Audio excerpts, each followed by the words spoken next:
Men and women all over the world come and go. Some leave nothing behind, not even their name. Others do leave something behind. Their task in life is one. That is to improve the living conditions of the people amongst whom they live. They are the men and women who wants to put sunshine in the hearts of the poorest of the poor. Our youth are the most important national asset that we have. It is for that reason that we should give them the opportunity to advance. Every night when I go to bed, I do so full of strength and hope, because I can see in my own country the rainbow nation emerging. Different cultures, but one nation. Well, those were the words of encouragement from our great leader, Nelson Mandela. I believe Nelson Mandela stood as an African leader, but not as a South African leader. That is expressed by how Mandela used to express his speeches and how he actually handed over the seat of power. This is a man that was not greedy for power. He's a man who cared about the nations of Africa, and I love him so much. And so, guys, today I just want to ask us, what do you think is the problem of Africa? Because Africa is the second largest continent in the world, and actually the most richest.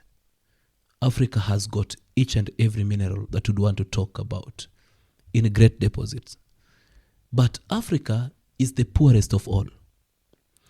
I have sat down for some times and began thinking, analyzing bit by bit on how the Africans, the black Africans themselves, are treated out of this continent with a lot of contempt and shame, ridicule, to some point that Africans are related, with the names or actually called by the names of the animals. It is something that we do not want to hear. And yet, we are the people who should be esteemed to be high, more respected, and we know very well that we cannot underestimate the strength of the African people. Do you remember the leadership of President Obama in the United States of America? One of the greatest leaders that America has ever known. That was the son of Africa. When you remember the great leaders like Muammar Gaddafi, that is the son of Africa. You speak of Nelson Mandela, the son of Africa. Ibrahim Traore, that is the son of Africa. You speak of PLO Lumumba, that is the son of Africa.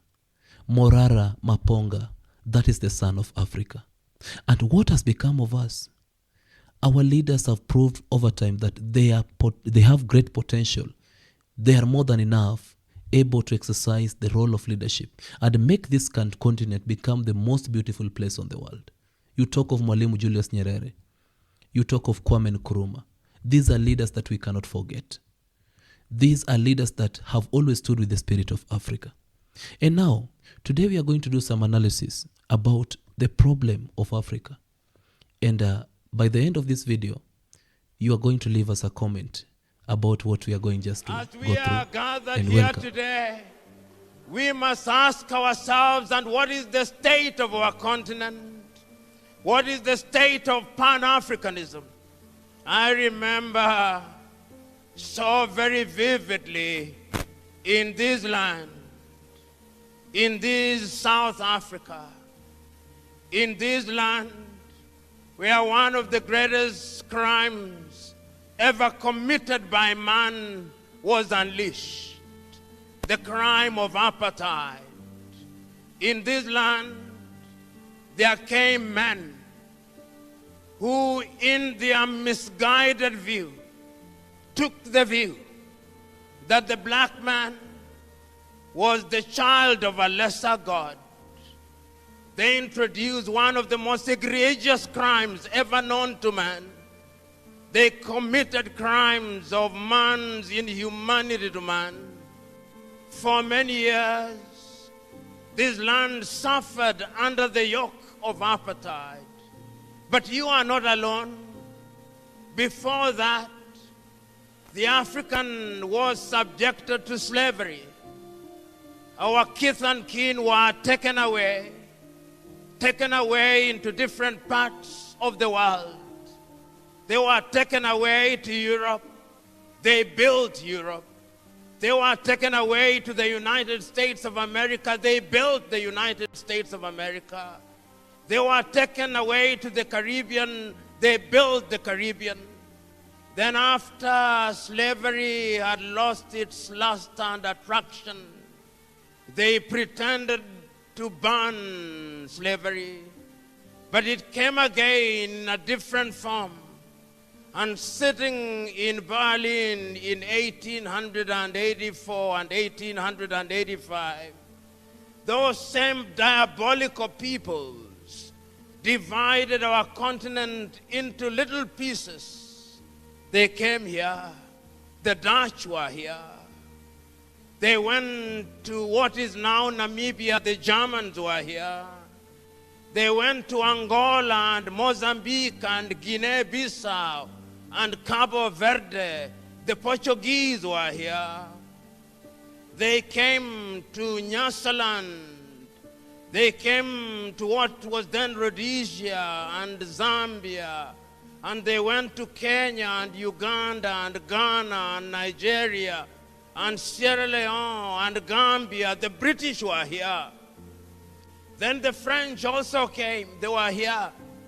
They went to Dahomey, now Benin, to Togo, to Cameroon, to Cote d'Ivoire, to Senegal, to Mauritania, to Algeria. The French were here. The Italians were here. They came to Somalia. They went to Libya. They were here. The Belgians were here. They went to Congo. The Spanish were here. They went to Sao Tome and Principe. They were here. The Belgians, of course, and the Germans went to Rwanda and Urundi. They were here. All of them were here. And what they did was to remind us, if we needed reminding at all, that they were here to stay. They abused us. We fought against them wherever they were. The Mau Mau fought them in Kenya. They fought them in Tanganyika. They fought them in Ghana. And we defeated them and we started regaining our independence. I can still hear those immortal words of the Osagyefo Kwame Nkrumah on the 6th day of March 1957 in Accra, Ghana, telling his Ghanaian peoples that the independence of Ghana means nothing if the rest of Africa is not independent. I can hear the Osagyefo Kwame Nkrumah convening a meeting in 1958 and telling Africans we must unite now, because if we don't unite, we will be manipulated. Nobody listened to the Osagyefo. I can hear the Osagyefo once again in 1960 in Casablanca, Morocco, accompanied as he was by King Idris of Libya on that day. In their presence was Ahmed Sékou Touré of Guinea. In their presence was King Hassan of Morocco, reminding Africa once again that we must unite. But they listened to him not. I can hear the Osagyefo again on the 24th day of May 1963 in Addis Ababa, Ethiopia, telling the 32 heads of states gathered in Addis Ababa, we must unite now. We must have one army. We must have one currency. We must have one foreign policy. We must be united. And I can hear the Osagyefo saying, I do not want to be the leader of that country. I simply want unity. And I'm saying that we must live here with one united government. They listen not to the Osagyefo. And you know, they did not stop there.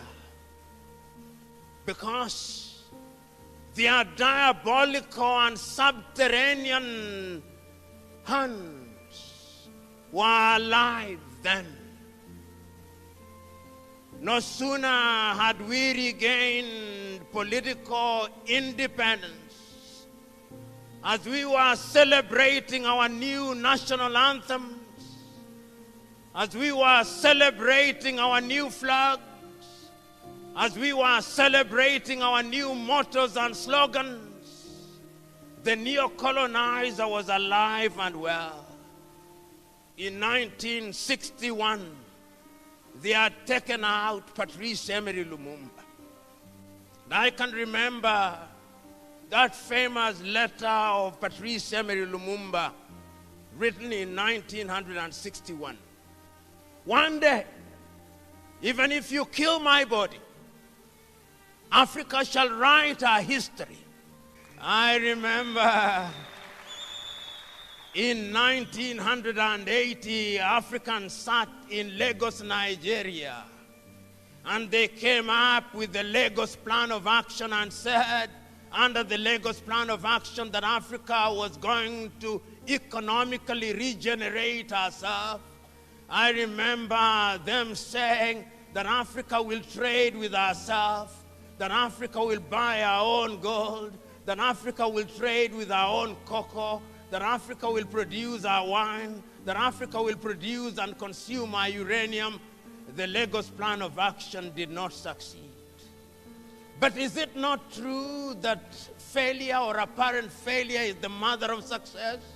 If it is true, we did not give up. Because I remember in 1997, on the 6th day of March, to be exact, that great African, that great Tanzanian Mwalimu Julius Kambarage Nyerere, speaking in Accra, Ghana, on the occasion of the 40th anniversary of the independence of Ghana, said, I remember, he said, that a few years ago, we doubted Kwame Nkrumah when he talked about unity. We must now apologize to Kwame. He was right, we were wrong. But we have now recognized the mistakes that we made.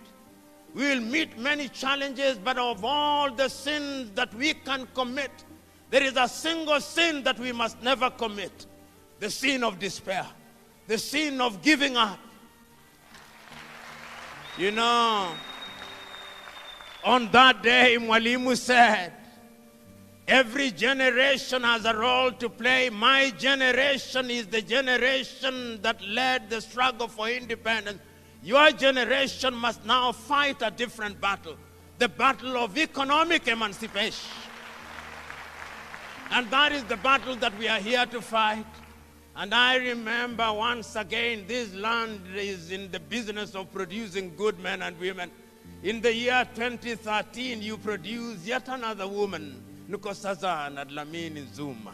And you gave her the task of being the chair of the African Union, and she wrote a letter to the Osagyefo Kwame Nkrumah. Said, Osagyefo, we ask for your forgiveness, and that is how we came up with Africa Agenda 2063 and the Africa Continental Free Trade Area. Under those documents, we are promising ourselves that Africa shall be economically emancipated, because we cannot allow ourselves to be under the tutelage of the International Monetary Fund. We cannot, and we must not. We must not allow ourselves to be slaves of the World Bank. We must not. We must not allow ourselves to be told who our friends are and who our enemies are and what we should and should not do. We cannot be the tail that is wagged by the dog all the time. The time has come that we must do the things that are in our best interest. And that will only happen when we are economically emancipated.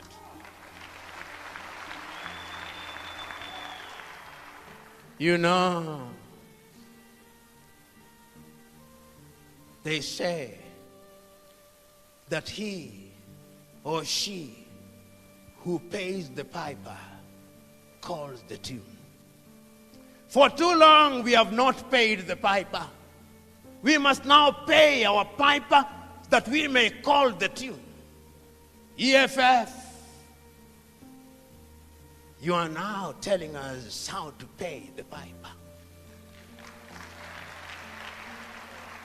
You are now telling us that going forward we must now economically emancipate ourselves. We cannot be a continent whose greatest claim to fame is that we are in the business of borrowing. We have borrowed for too long. We've been abused for too long. And the time, therefore, is now for this spirit of the EFF to spread.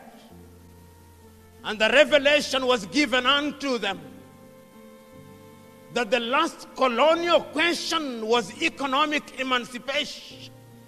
It was a revelation. And they said that we must have economic freedom in our lifetime.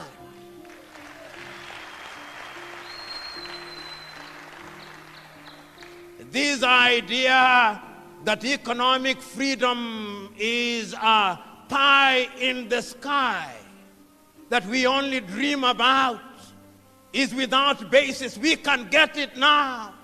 We cannot be a continent where our economies are dominated by the smallest proportion of the population. We cannot be, and we must not be. And economic freedom fighters are urging you that we must now be in the business of spreading this message to the rest of the continent. It is only when that spirit is present in every part of Africa that we shall shake Africa. When it is there, we shall no longer have visas in Africa. No, we shall not. Oh, when it is there, we shall no longer have the rand. Oh, no. We shall no longer have all these currencies. There shall only be one currency, and we shall be economically liberated. Oh, it shall happen, and it must happen. Because if it doesn't happen, we will not allow it to happen. You know, sometimes there are those who think it cannot happen. Oh, but they are mistaken. They are mistaken because I remember those words of the great Ghanaian James Emmons Kwegyiragre. And I remember the little story that he used to tell. The story of the chicken and the story of the eagle. And Kwegyiragre used to tell us that there was a chicken farmer, and that this chicken farmer had chicken. And that one day, some of the chicks wandered into the wilderness. And when they came back, there was amongst them the chick of an eagle. And he fed them on chicken feed for a long time. And one day, a naturalist came and saw the eaglet and said, "This is an eagle amongst chicken." And the farmer said, "Yes, it is an eaglet. But we have fed it on chicken feed for too long. It is no longer an eagle." And the farmer said, "No." Or the naturalist said, "No. Once an eagle, always an eagle." And he tried to put it on the palm of his hand, and it refused to fly. And the poultry farmer said, "I told you, it was once an eagle. We have fed it on chicken feed for a long time. It has lost its eaglehood. It has acquired chickenhood." The naturalist came back and said, "Let me try again." And he put it on the palm of his hand, and it flew away. And he turned to the farmer and said, "I told you, once an eagle, even if you feed it on chicken feed, it will remain an eagle."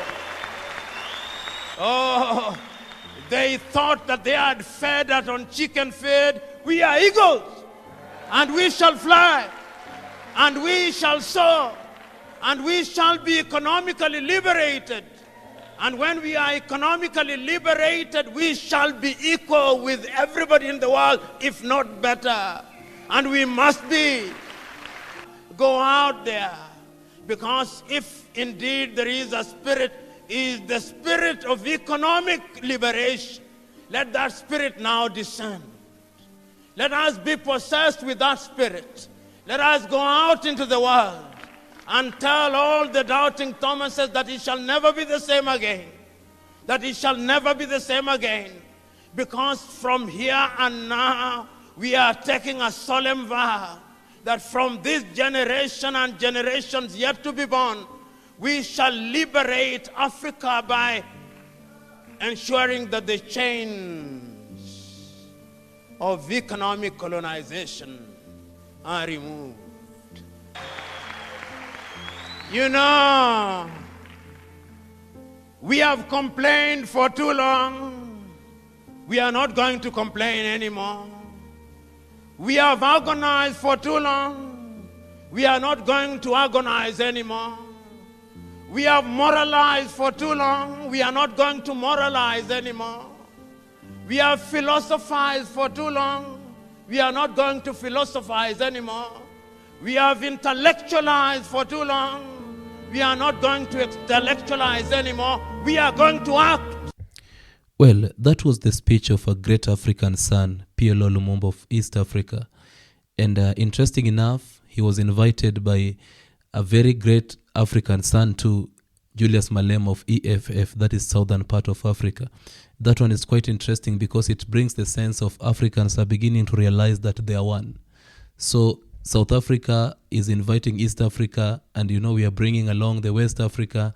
I believe the spirit of uniting Africa is beginning to rise among Africa. It is so interesting. That's very great. So, good people, mine is just to bring this. I want us to reason on this.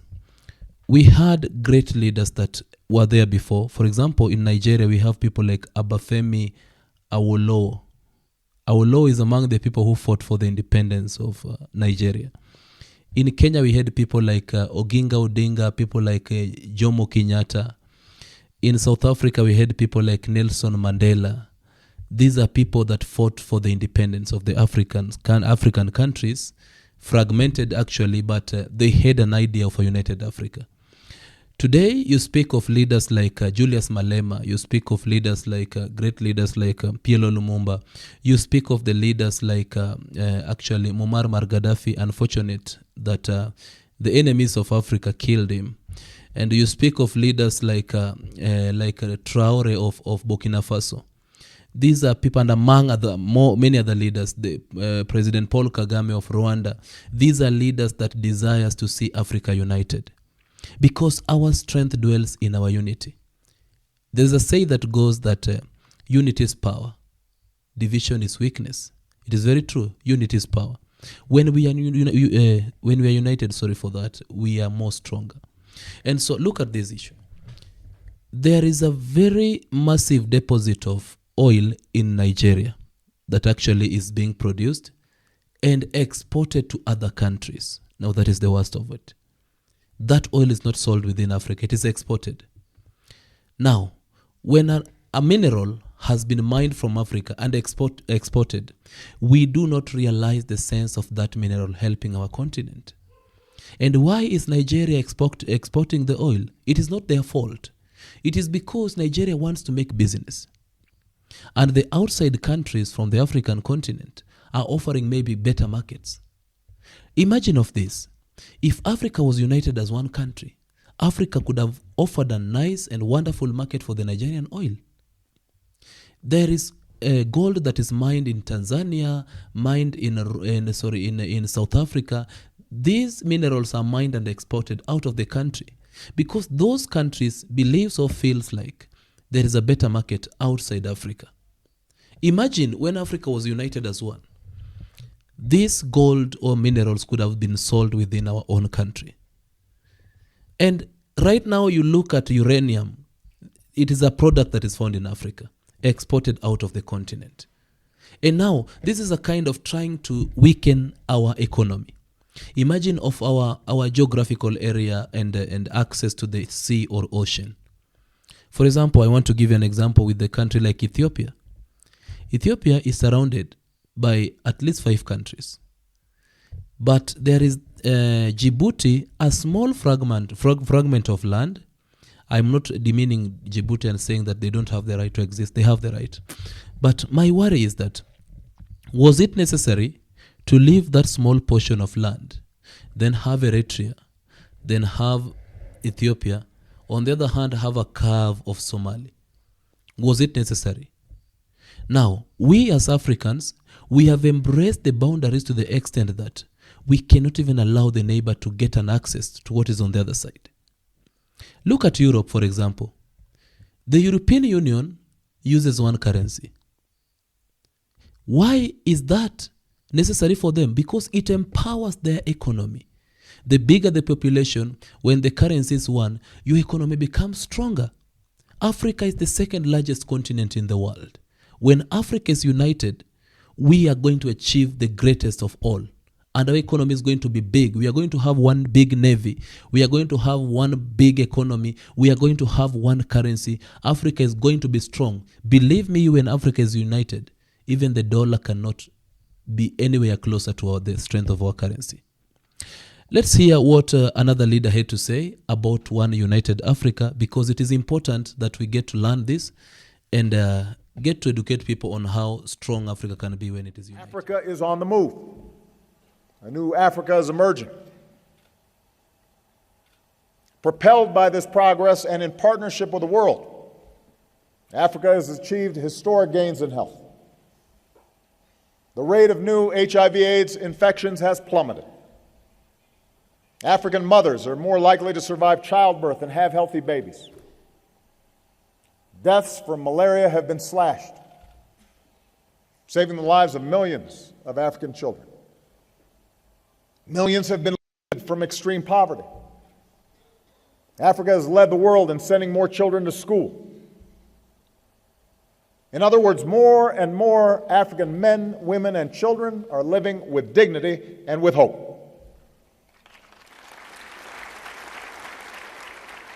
And Africa's progress can also be seen in the institutions that bring us together today.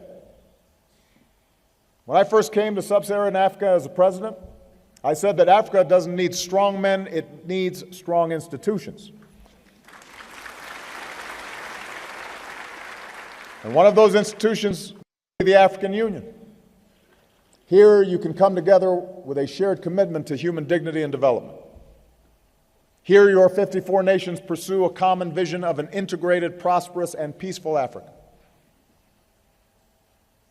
As Africa changes, I've called on the world to change its approach to Africa.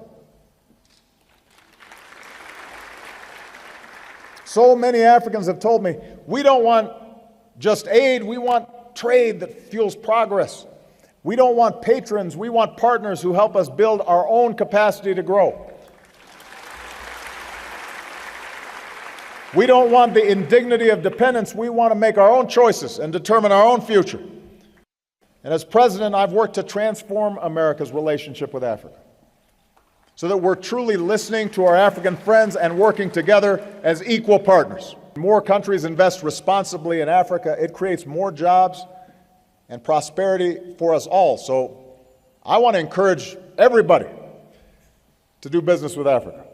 And African countries should want to do business with every country. But economic relationships can't simply be about building countries' infrastructure with foreign labor or extracting Africa's natural resources. Real economic partnerships have to be a good deal for Africa. They have to create jobs and capacity for Africans.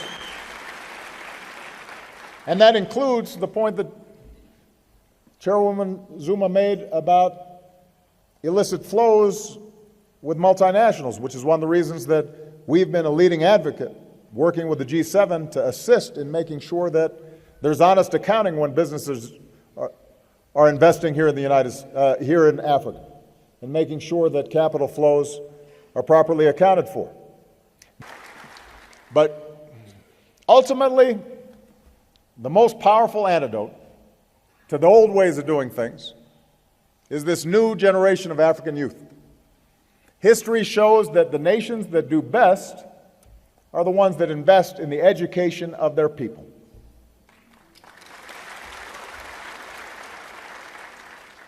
You see, in this information age, jobs can flow anywhere. And they typically will flow to where workers are literate and highly skilled and online. And Africa's young people are ready to compete. I've met them. They are hungry. They are eager. They're willing to work hard. So we've got to invest in them. As Africa invests in education, our entrepreneurship programs are helping innovators start new businesses and create jobs right here in Africa. And the men and women in our Young African Leaders Initiative today will be the leaders who can transform business and civil society and governments tomorrow. Africa's progress will depend on development that truly lifts countries from poverty to prosperity.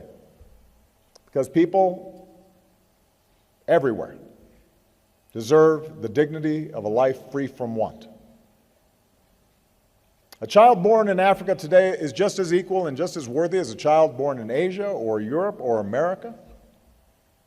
At the recent development conference here in Addis, African leadership helped forge a new global compact for financing that fuels development. And under the AU's leadership, the Voice of a United Africa will help shape the world's next set of development goals. And you're pursuing a vision of the future that you want for Africa. I believe Africa's progress will also depend on democracy, because Africans, like people everywhere, deserve the dignity of being in control of their own lives.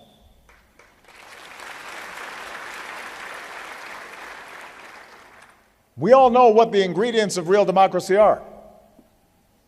They include free and fair elections, but also freedom of speech and the press, freedom of assembly. These rights are universal. They're written into African constitutions.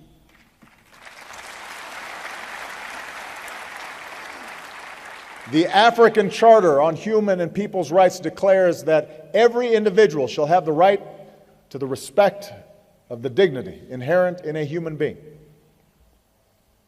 From Sierra Leone, Ghana, Benin, to Botswana, Namibia, South Africa, democracy has taken root.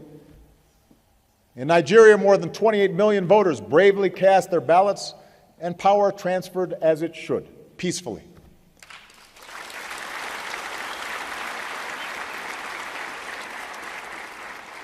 Yet at this very moment, these same freedoms are denied to many Africans. And I have to proclaim, democracy is not just formal elections.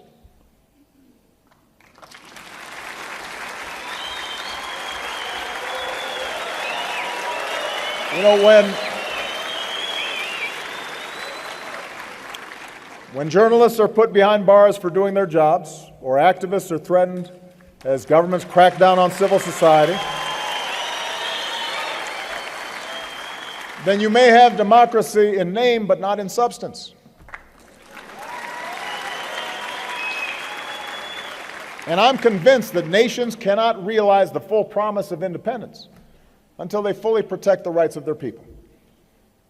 And this is true even for countries that have made important democratic progress. As I indicated during my visit to Kenya, the remarkable gains that country has made with a new constitution, with its election, cannot be jeopardized by restrictions on civil society.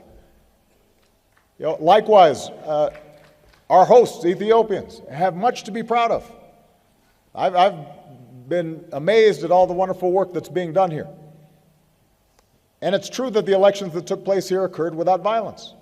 But as I discussed with Prime Minister Haile Mariam, that's just the start of democracy. I believe Ethiopia will not fully unleash the potential of its people if journalists are restricted or legitimate opposition groups can't participate in the campaign process. And to his credit, the Prime Minister acknowledged that more work will need to be done for Ethiopia to be a full-fledged, sustainable democracy.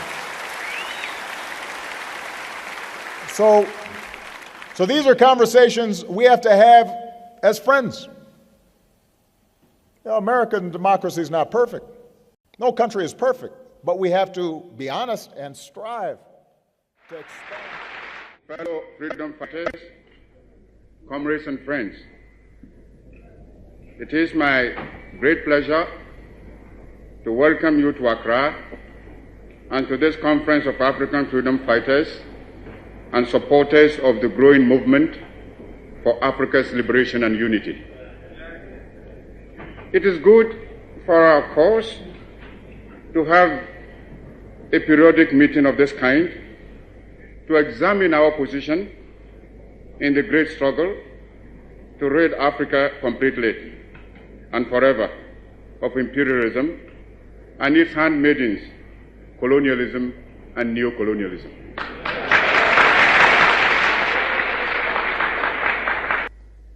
Africa is rich and not poor.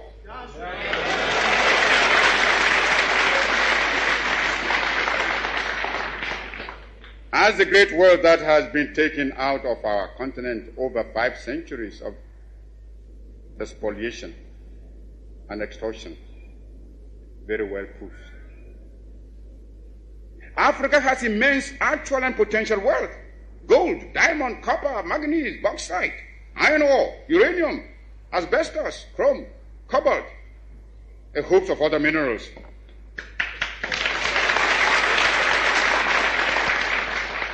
Our essential agricultural produce have all been drained away by colonialist imperialism. Africa is far from being poor. It is Africans who are poor, not Africa.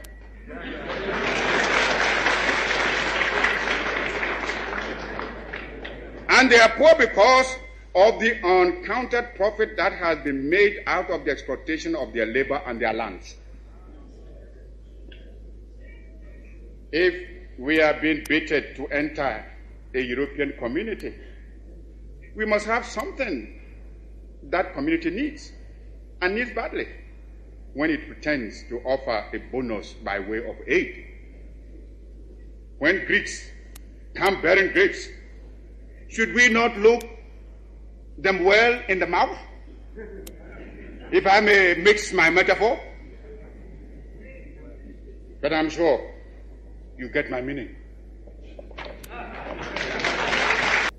I raise this point so that it will stay in your minds when you may be tempted by the seductive promises of new colonialism to forget the real character of colonialist imperialism and be persuaded away from your own true interests and those of Africa.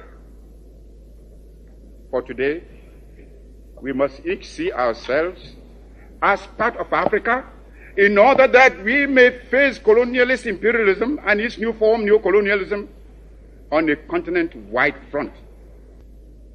This requires some plain speaking. And for the sake of Africa, let us speak plainly.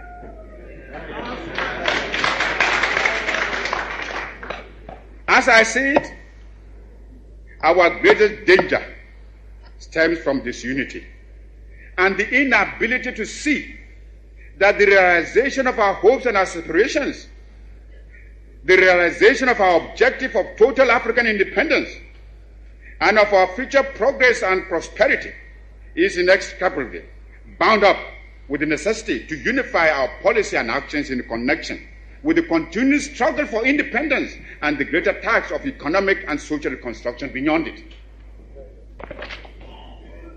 We must therefore face the issue of African unity now, for only unity will make the artificial boundaries and regional demarcations imposed by colonialism obsolete and superfluous.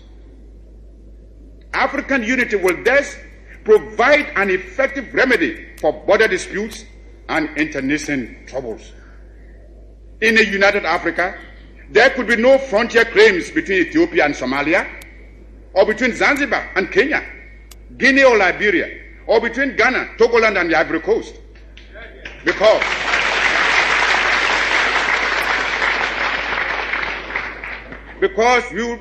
we would regard ourselves as one great continental family of nations. Some of the leaders, it must be confessed, do not see the struggle of their brother Africans as part of their own struggle. Even if they did, they would not be free to express their solidarity.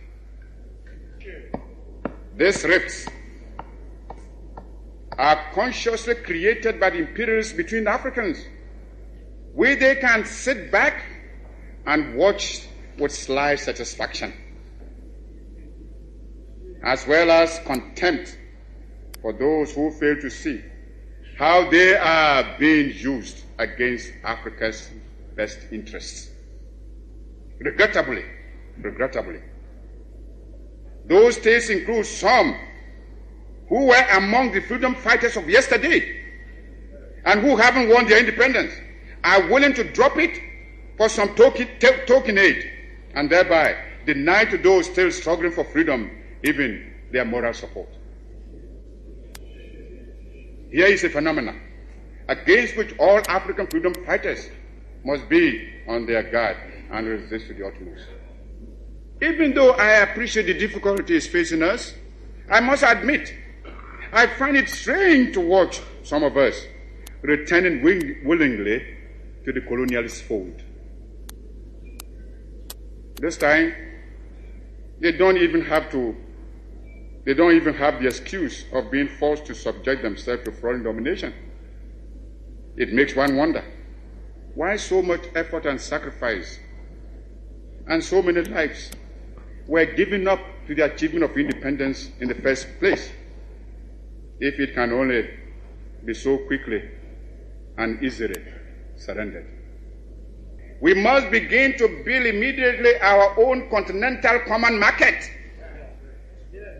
For it is easy for anyone who studies the Common Market Organization closely to realize that the common market is aimed at harnessing the African countries to satisfy the profit lust of the imperialist bloc and to prevent us from following an independent neutralist policy.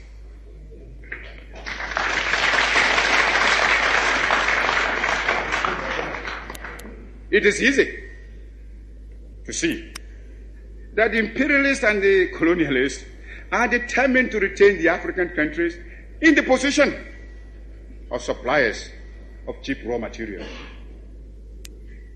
If we do not resist this threat, and if we throw in our lot with the common market, we shall doom the economy of Africa to a state of perpetual subjection to the economy of Western Europe. This will, of course, hinder the industrialization of our young African states. It is impossible to think of economic development and national independence without possessing an unfettered capacity for maintaining a strong industrial power. The activities of the common market are therefore fraught with dangerous political and economic consequences for the independent African states. The organization constitutes an attempt to replace the old system of colonial exploitation by a new system of collective colonialism, which will be stronger and more dangerous than the old evils we are striving to liquidate from our continent. This is another reason why we should come together in a unified African economic plan, which, operating on a continental scale, can make a solid attack on the imperialist domination in Africa.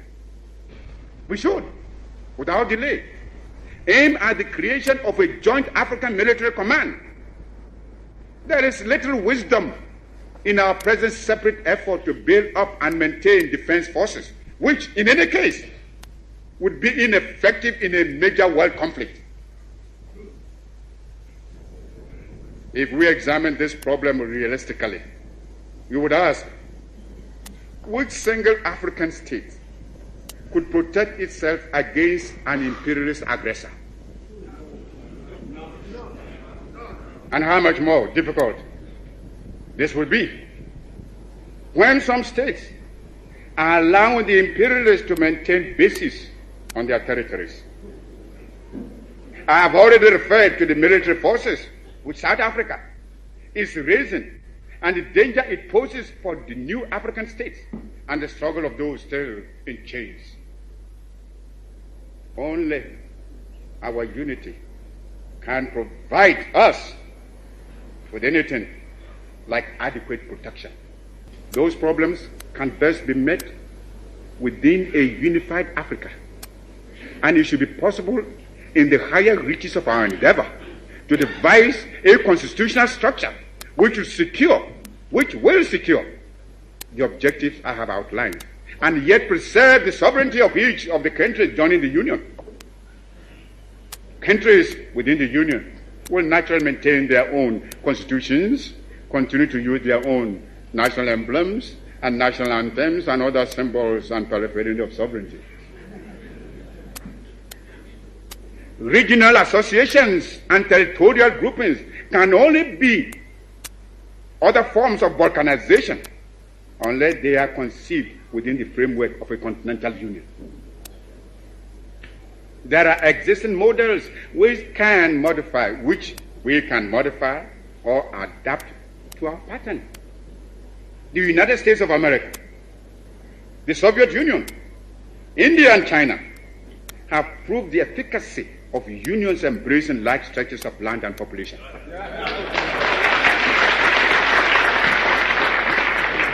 Long live African freedom fighters.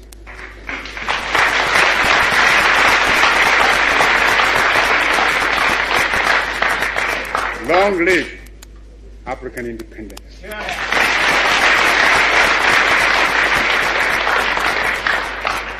Long live your struggle. And long live African unity.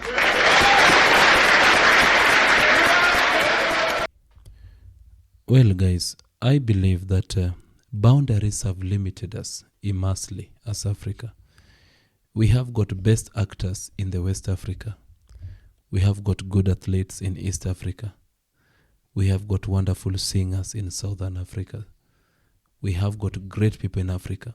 When Africa gets united, we can come up with the one unison of the beautiful talent ever.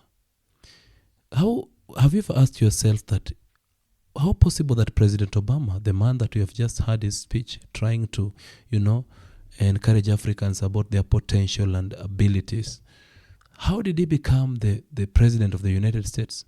That is the son of Africa. And maybe suppose when he didn't become the president, President Trump could have deported him. Yeah. So that is the son of Africa. Right now, as we are speaking, there are many Africans that went overseas going to look for a job that is in the United States of America, and a good number of them are being deported. And Africans look so desperate, as if we are so poor, we are much in need, we do not have hope. Yet we have a continent with leaders, and we have a land that is rich and fertile. We have minerals beneath our soil. Kwame Nkrumah once said that it is Africans who are poor, but not Africa.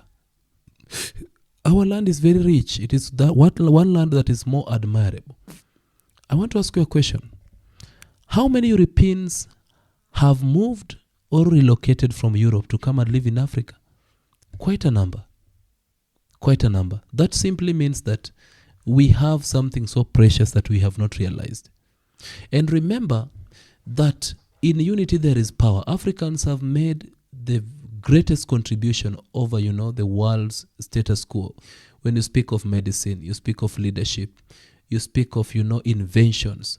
Africans have made the most wonderful inventions in the world.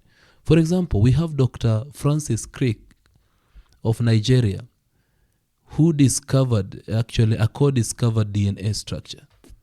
With somebody, they managed to discover a DNA structure.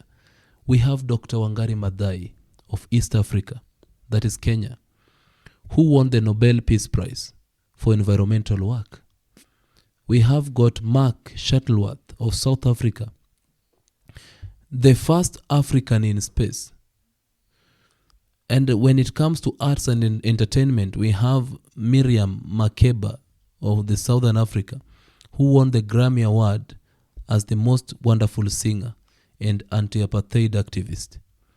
We have Youssou N'Dour of Senegal, who also won the Grammy Award for music, and he was also a politician. We have Wale Soyinka of Nigeria, who won the Nobel Prize in lecture. In politics, we have got Nelson Mandela, a wonderful man who did not put his interest ahead of the nation. Mandela chose to lay down his desire for power, to allow somebody to take over, because his desire was to see the nation stand. Surely we shall live to remember Mandela. These are the greatest leaders that we have had. We have Ellen Johnson Sirleaf of Liberia, the first female African president. We have Kofi Annan from Ghana, the former UN secretary. And also we have got Didier Drogba, that is in football. I know you are very familiar with Didier Drogba of Ivory Coast, a legend in football. We have got Samuel Eto'o of Cameroon, African footballer, an icon actually. We have got Eliud Kipchoge of Kenya, marathon world record holder. These are the greatest people that we have in Kenya. Leave alone, that is just a fraction of what maybe we can unveil for now. But when we begin talking about Africans, Africa is the most wonderful continent. To your information, even the racism that Africans do go through once they're out of the continent, it is because these people are jealous of us. And now the problem is unity among the Africans. That is the major problem, unity among the Africans. I want to echo Julius Malema of South Africa. I want to echo Pielo Lumumba of East Africa. I want to echo the president of Burkina Faso, Traore. Please keep up with that spirit of uniting Africa. Our poverty is actually empowered by our division. This nation is dying. Actually, this continent is dying because of our division. We are divided and we believe that this is my territory. No, open the boundaries. Let us move from one country to another, do business, exchange ideas, mingle and do such stuff that can boost the economy. Then we are going to make one great continent in the world. And nobody's going to beat Africa. I promise you guys. And now, these are the remarks that I had for you. If you believe that Africa is strong when one, kindly remember to leave the comment at the comment section. And always remember to like, share, and subscribe. My name is Maxwell. Pleasure having you. Take care, for we shall need you next time.